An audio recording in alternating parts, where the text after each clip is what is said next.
Hey guys, so visited my dad earlier today to look over a couple of old trucks we've got, a 71 Chevy C10 and a 70 Ford F250. They've been in the family for a while, but the family lot is now gone and my dad's in a trailer. So he got 25 grand out of that, but nowhere to put these old trucks.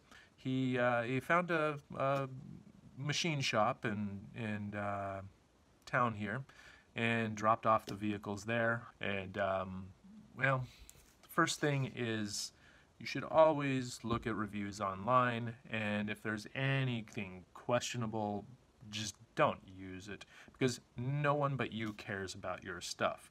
And if you're going to a questionable place, you are getting what you pay for, or getting worse than you pay for, especially with an old vehicle, because a lot of times people just don't know how to work on these old vehicles, or they just don't really care to take that effort. Probably the first thing that anyone should know, if you're doing this yourself or if you're a shop, for God's sake, get a book. They're cheap. They're not that expensive. This one here, there's two that you can get for the Chevy. This is the overhaul manual. There's also a service manual. I got that one for $25, and they cover a lot of stuff. If you don't know how to do things, you can find what you need in here. In fact, you know what? I found the service manual online for free. So, anything that you might need to find out is this shop that rebuilt for us. They got everything wrong. Hoses wrong, everything. And I mean, it's not that hard. Go to page, here, section, look at that, section 6.6. There's all your routing. There's where everything goes. You can go down a little further and, oh, hey, this thing comes with a choke. We got to figure that part out and not just leave it off. You've got everything you need to know about set and dwell for Rochester. There's a Quadrajet right there. These things give you all the information you need. There's forums out there. If you have a shop, you can even, pay for the online service. I don't know if they go back this far, but it's going to give you an idea. I know there might be a bit of cockiness in knowing how to rebuild an engine. If it's a 350 engine, you should know. But every vehicle has nuances, and you've got to account for that, and you've got to communicate. For us, it probably would have been cheaper to just buy a crate engine, put it in ourselves, save the money up and get an engine hoist for $700. That would have been a good enough hoist to drop in a 350. Or at the very least, maybe find a speed shop. It was a little tricky. I considered it, but it was hard to find a speed shop willing to put the engine in, because they want to be able to guarantee their work. So find a way around it. We were up against the wall because we had nowhere to put the vehicles, so they sat waiting to be worked on at a shop. So without further ado, here's what we found. So we've got a Ford here. We got an old Chevy over there. We had to move these and had no choice. So we had to have somebody do some work for us, a little shop here. We've done a lot of work, but what was the first one, Dad? They charge you for hoses and then put the originals. They charged me for all these hoses, and they didn't replace any of them. And these are new ones. We've already done some work on this one. And that lower corner radiator bolt was not put in there. Down here? Yeah. Okay. So that was missing. And motor mount, there's a bolt not all the way down. It's got a nut between it and the motor mount. That you said is kind of and it's loose. Cockeyed. It's got a thump. Well, that's the Chevy is cockeyed.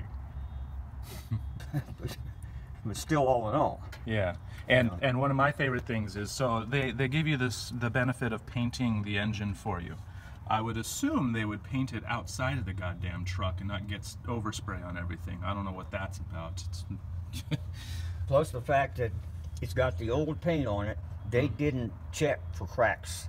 They didn't magniflush it and check it for cracks. Oh, why would they bother? Well, why get sure? And they didn't. I don't even know if they really brought it down. It looks almost in some spot like they just painted right over. Yeah, they just painted right over. The paint was on there, and that was a better paint job that was on there than what they put on there.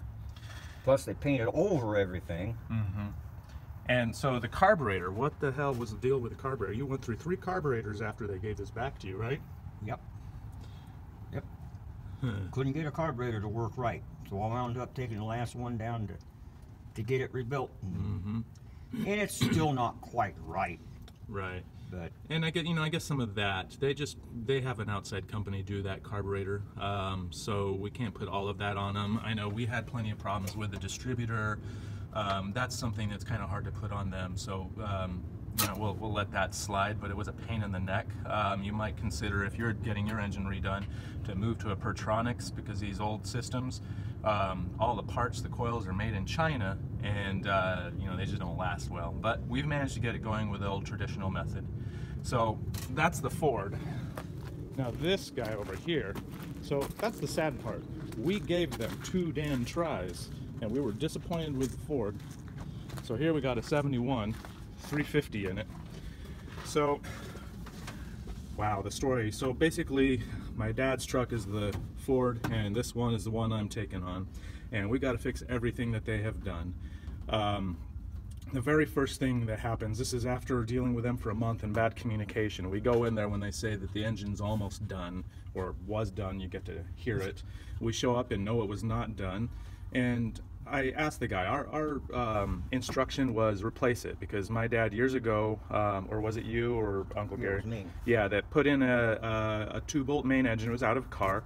And I know a lot of people out there will say it ain't that much difference between a 4-bolt and a 2-bolt unless you're going to really soup it up. But you know what? This truck had a 4-bolt. I wanted a 4-bolt.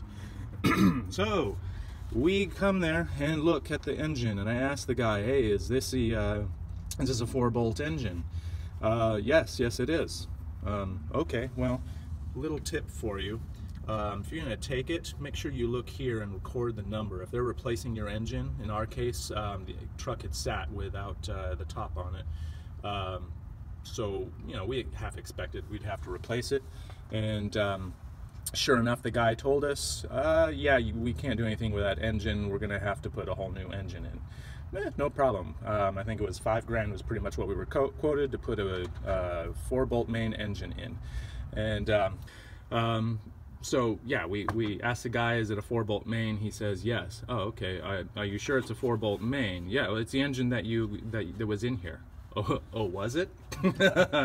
Really? So there's a lie that was told, on top of the fact that we were told the engine that was in here was not serviceable, because, you know, it'd been sitting without the intake manifold and anything on here. So, you know, finally, after months of hassle, we had them tow it, because there's other stuff. This is an old truck's been sitting. We didn't want to drive it. So we insisted they tow it here. They dropped it off, and, you know, I get in and start it up, and hey, this thing ain't going anywhere. So my dad thought, oh, you know what, let's check. And he goes over and checks the transmission fluid, and they left it bone dry. So there's something you should check for. yeah. So okay, we get some of that in there, and then we drive it over here. You know what? Hey, you know, they missed that. I guess we better check the oil. So we've already fixed this, but they didn't put an oil dipstick in. Dipsticks didn't put a dipstick in. And we were lucky, because this could have been a hell of a lot worse. A lot of people don't realize that there's 2 parts to the dipstick. There's an inside part that this here sits against inside, and a lot of people don't realize it's in there, and the only way to put it in there is you would have to take everything off and put it in. You tap it in that way. We were lucky that they actually did. We went and pressed it in, and it hit up against it, so thank God. That's a $10 part right there. Of course, they put this on. We didn't ask them to. So we've got our own thing going on here, anticipating putting back our own original air cleaner. But we sure as shit lost the original post there. And we specifically showed them. Yeah. That this went on here, and air cleaner went on top of it. Yeah, well, when we complained, they're saying that, you know, this was an old truck. It had been sitting for a while, and, you know, we had to find all the parts. Well, I'll tell you what. Old hicks like us keep all the parts in the back of the goddamn truck or on the seat, and everything was there. Where do you think they got the intake manifold from? So Yeah, they didn't put this back together. Thankfully, we can hope that we thought we could hope that the carburetor was right, because it was done by an outside party. But, I don't know. You notice anything missing? Where's the divorce choke? Yeah, it's supposed to go right there. Well, right here where that little screw is. I guess we missed that, huh? I guess they figured we didn't need a choke. Yeah. So how is the carburetor going to open up? Yeah, fun to start it in the mornings. Yeah, I'm sure you guys noticed this, and I've been avoiding that. So I get that they use an old engine, but when I went there and took a photo and saw that, so this thing right here, that is 15 bucks. I mean, do you have to be that cheap? Let us know if we need to replace that. It's 15 goddamn dollars, including the O-ring and the bolts and the, oh, what the hell is going on here? Why did you do that? I mean, you found a bolt over here, right? Okay, you could manage to do that, but you couldn't manage to do this shit? So, of course, it's leaking.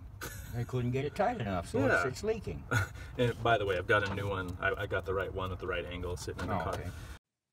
And after recording, we took off the thermostat housing and found that the original bolt had been broken. Then tapped for a smaller, off-center bolt, and they only took half of the old bolt out of there, so that's why the washers were in there, to make up the difference in length. So now we have to retap it ourselves, or helicoil it, or probably buy another manifold, because if you look closely, you can see that where they tapped it, it's a little outside of the original position of the bolt. You can even look kind of close and see the bolts. So it was the first thing I started worrying about. So make sure you know what you're looking at on these bolts. A general rule. So that's what all of these little lines are here. More lines mean it's a tougher bolts, because I mean this is under a lot of heat and stress. So I don't know what the hell. None of the bolts even match. Just shuffled around in drawers and found whatever had the right thread. And then the vacuum stuff, you know, this don't belong here. They put 2 PVC valves here. Now, where did they figure the crankcase was going to get any ventilation? There's a PVC valve they had shoved in here, and they busted their ass getting that in there. And a PVC valve on the other side. Yeah. And then the hose runs from that PVC valve to this PVC valve to the air cleaner. Right. And the PVC valves come up this way. Now, just where were they going to get vacuum? Right. It literally, this hose is going, I mean, it's probably not doing a big bit of damage. Oh, that fell down on the ground. But basically, it's completely canceling itself out instead of doing its job. And you don't really want gas fumes building up in there. Well, the pressure and all that. I don't think there's even, because there's a hose that's supposed to come over from the charcoal canister, right? And there's nothing coming This over. hose here, this is what they did here. I made a new set of hoses. This one goes to the air cleaner. This one back here goes to the charcoal canister. Okay.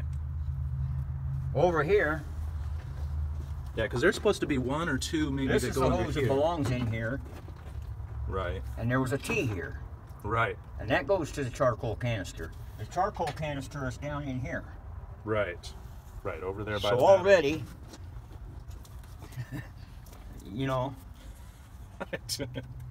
I mean, we saw, I mean, it was a horror story when we first visited and saw that the hoses on the PVC stuff was all wrong, and we were going to go back. By the time we could get back there, somebody had caught on and actually moved stuff back around.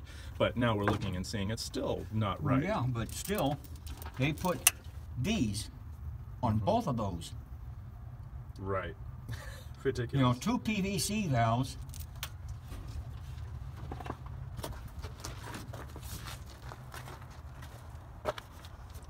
When this fire arrest was supposed to be there. Plus the grommet that goes there Right. is supposed to have been like that one over there. So, and I bet you guys think we're almost done. Oh, hell no, we ain't almost done. So, The distributor. the distributor, oh You yeah. got number 1 way over here. Now you've already moved it around, right? Yeah. Yeah, but they had this completely opposite, right? And number 1 belongs hell is over it here. And that vacuum advance belongs over here. Because basically, number 1 is supposed to be pointed over in this direction. Right. So now we're gonna have to check and make sure that, I mean, because it was barely running when it was running. yeah, and it had the right firing order, right? It was just twisted around. That's the only thing they got right is the firing order. But still, you know, you couldn't get to adjustment on that. And they were so wide, they were lucky they were even closing. Jesus. 19 is what they are. I haven't checked plugs yet to see what they are. Yeah, who knows? So they had these routed where they were just draped over the top, right. over top and tied down with ties, Okay. like zip ties. And so here's our assistant mechanic here, feller. And you know, I just wanted to touch on. So I posted a review for all of this. You know, it was a little bit on the scathing side. So of course he replied, rather than just taking it to heart, he decided to reply like he does to all of his stuff. You know, blaming staff that he fired, etc., etc., and you know, telling me that I ignored the fact when I said that I didn't want their warranty, by pointing out that I had waived the warranty when I took the truck. I'm just would like you to consider everything that we have here. Would you want them? Bless you, feller. Would you want them, you know, going back to repair stuff? I get that you want your money's worth out of them, but they were doing such a bad job. And when I wanted them to do the work, you know, they did a crappy job. When I wanted a discount, he refused to budge on a discount, you know, claiming that I got the second engine for free. Well, yeah, because that was what I was supposed to get. And let's not forget, you have another 350 that was apparently running that you could probably have sold. So you didn't lose any goddamn money off of my ass.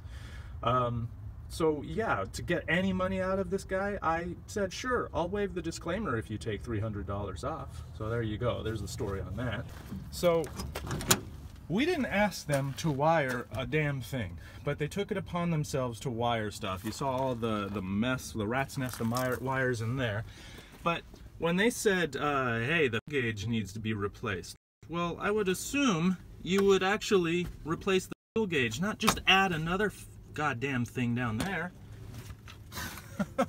And then what else? You said there was something else in here that you caught. With an oil gauge. Well, yeah, I was just talking about that. And it looks like, to see every gauge in that worked. And it looks like the temperature gauge is burnt out. And the fuel gauge does work. Okay. Now what else? Well, yeah, so that was the other thing, is it ran dry on you. You found, oh, they never even gave us any gas. Yeah. They changed the ignition switch. Oh, that's what it was. Yeah, so now we have to get new keys because they changed the ignition switch. They didn't really kind of mention that to us. They just did it. So now... And the reason being is because all the keys that were here had all the locks. And they didn't pull that off. They had the door locks, they had the lock keys for those locks, and the camper lock. Yeah. For this. And I had already put a new ignition in it before the truck was down. So it had a new ignition switch in it. I mean, the first moment we realized, oh shit, this ain't gonna go well, was when they called me saying, yeah, we can't finish this up because the damn gas tank, we can't find a replacement for the gas tank, it's all rusted out. So yeah, they had dropped this thing. And I guess, I mean, the kid was all of 22, but I figured there were enough people at that shop that could have told him all these old trucks have that gas tank behind the seat. No, how could they not miss it? It's right there. It hits you right in the face when you open the door. He goes under, and all the lines there, you would have seen the T, because this has got a tank on either side, saddle tanks plus that. I mean, you couldn't figure out there's a line going up to something? Yeah. Unbelievable. And yeah, so the exhaust manifold, there was a bolt they only half-assed stripped out. We knew it was in there. We mentioned to him, you're going to have to pull a bolt out that broke off. Jesus, what else? I feel like there's more. This. Oh, yeah, so they just... Don't belong there. That's supposed to be a sealed cap. Right. What the hell? That's 80s. That is not the right cap. So, yeah, if you get your vehicle worked on, make sure you know what's going to happen if you know enough, or, you know what, do the work yourself. We wish we could have, but it just really wasn't an option at the time. I don't know. Can you think of anything else? We don't want to make Yeah, this they didn't put the dust cover back on the transmission. Oh yeah, no dust cover on the transmission, so I had to go buy that. And even if there wasn't one to put back on there, you know what? Give us a call. That was one of the worst things, is when they started having bad communications and they didn't let us know what was going on for weeks at a time, that we would have to bug them every single time we needed an answer on something. And this here they didn't need to touch. This here is just a bunch of stuff that would have gone for the camper wiring. Oh, really? So what they did was they run a hot wire, 2 wires to here, and tied it into there, over to those 2 relays, put all these plugs on here. When the other end of all that stuff is dead. Don't go nowhere. Don't go nowhere. Now another thing.